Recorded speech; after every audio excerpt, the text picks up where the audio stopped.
Welcome to Vanitha Kannan channel. இன்னைக்கு நம்ம என்ன சமைக்க போறோம்னா நாட்டுக்கோழி குழம்பு தாங்க செய்ய போகிறோம். கிராமத்து முறையில் வறுத்தரைச்சி நாட்டுக்கோழி குழம்பு எப்படி செய்யலான்னு பார்க்கலாம். மசாலா வறுத்து அரைக்கிறதுக்கு தேவையான பொருட்கள் பார்க்கலாம்.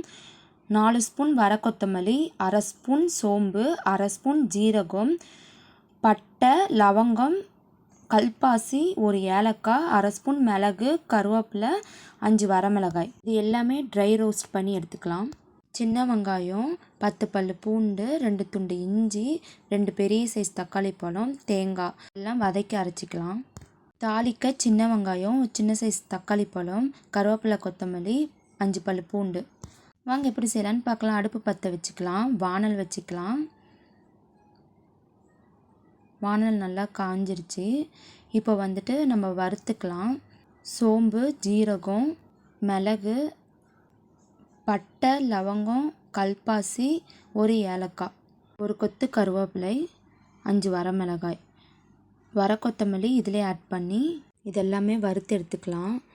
வறுக்கும் போதே நல்லா வாசனை வரும். அப்போ அந்த டைமில் வந்துட்டு நல்லா வறுப்பட்டுருச்சுன்னு அர்த்தம். அடுப்பு ஆஃப் பண்ணிவிட்டு ஒரு ஸ்பூன் கசகசை ஆட் பண்ணிக்கலாம். இதே வெங்காய தக்காளி வதக்கி எடுத்துக்கலாம். ஆயில் ஆட் பண்ணிக்கலாம்.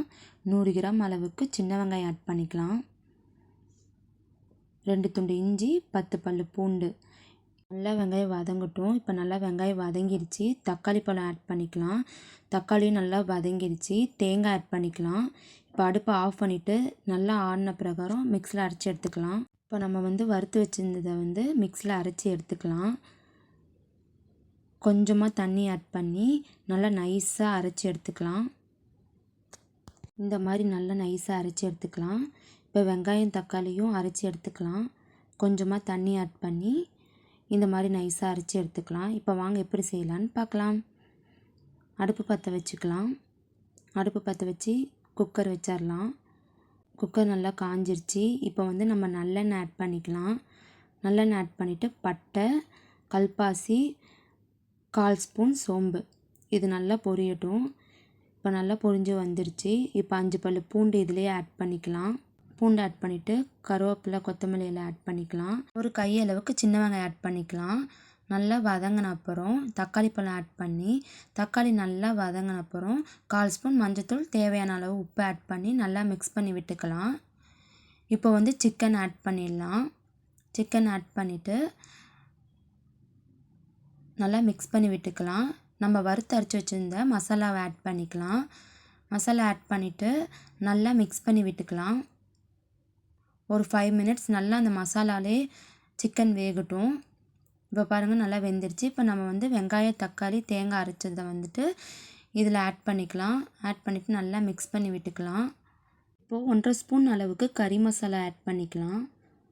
கறி மசாலா தூள் ஆட் பண்ணிவிட்டு நல்லா மிக்ஸ் பண்ணி விட்டுக்கலாம். தேவையான அளவுக்கு தண்ணி ஊற்றிட்டு இப்போ குக்கரை க்ளோஸ் பண்ணிவிட்டு 4 விசில் வந்த அப்புறம் ஓப்பன் பண்ணி நம்ம பார்க்கலாம். இப்போ ஓப்பன் பண்ணி பார்க்கலாம். இப்போ தண்ணி கொஞ்சம் சுண்டட்டும். அதனால ஒரு 10 மினிட்ஸ் நல்லா கொதிக்கட்டும். இப்போ பாருங்கள் நல்லா குழம்பு கொதிச்சு வந்துருச்சு. சூப்பரான நாட்டுக்கோழி குழம்பு ரெடி ஆயிடுச்சு. இந்த வீடியோ உங்களுக்கு பிடிச்சிருந்துச்சுன்னா லைக் பண்ணுங்கள், ஷேர் பண்ணுங்கள், கமெண்ட் பண்ணுங்கள், மறக்காமல் சப்ஸ்கிரைப் பண்ணுங்கள், பக்கத்தில் இருக்க பெல்லை கிளிக் பண்ணுங்கள். நெக்ஸ்ட் வீடியோவில் பார்க்கலாம். பாய்.